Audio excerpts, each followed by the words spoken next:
কৃষ্ণ শ্রী গৌরভক্তবৃন্দ সবাইকে শুভেচ্ছা অভিনন্দন জানাই আর সকল বৈষ্ণবীদের চরণে অনন্ত কোটি প্রণাম। তো আবার উত্থান একাদশী আমাদের কবে পড়েছে 2025 খ্রিস্টাব্দে, তাই উত্থান একাদশীর কথা নিয়ে মাহাত্ম্য কথা আলোচনা করার জন্য আমি বৈষ্ণব পঞ্জিকা নিয়ে চলে এসেছি। আজকে আমরা শ্রবণ করব উত্থান একাদশীর কথা, যে কার্তিক মাসে শুক্লপক্ষের একাদশীর নামই বা কী। কার্তিক মাসের শুক্লপক্ষের একাদশীর নাম হচ্ছে উত্থান একাদশী। এর হচ্ছে বছরের অন্যতম একাদশী।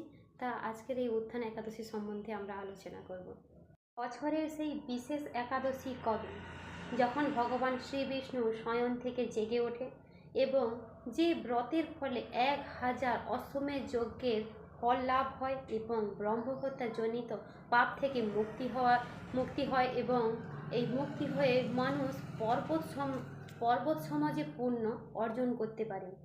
আসছে 2রা নভেম্বর 2025 রোজ রবিবার সেই উত্থান একাদশী ব্রত, অর্থাৎ আমরা যে চাতুর্মাস্য ব্রত পালন করেছি সেই চাতুর্মাসের ব্রতের এটাই হচ্ছে শেষ দিন।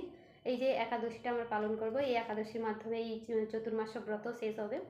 অর্থাৎ এই ব্রতের মাধ্যমে এই মহিমামৃত যে শুক্লপক্ষের কার্তিক মাসের শুক্লপক্ষের যে উত্থান একাদশীর মধ্য দিয়ে ভগবান শ্রী বিষ্ণু শয়ন থেকে জাগরণ হন। অর্থাৎ আমরা জানি যে শয়ন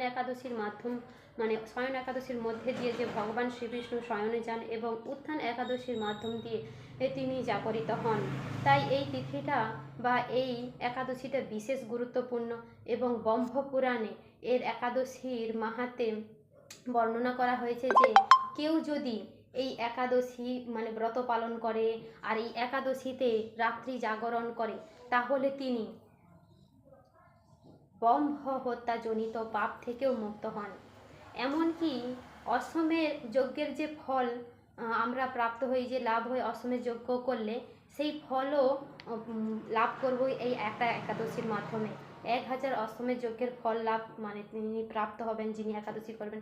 এরপর শত শত রাজসূয় যজ্ঞের যে ফল আছে সেটাও প্রাপ্ত হবেন এবং এই জড় জগতে যে যত প্রকার যে দুর্লভ বস্তু আছে, যেমন অর্থাৎ যে রাজ্য থেকে শুরু করে ঐশ্বর্য ভোগ, সৌভাগ্যবতী সব কিছুই তিনি প্রাপ্ত করতে পারবেন শুধুমাত্র এই একটা একাদশী ব্রত পালন করার মাধ্যমে।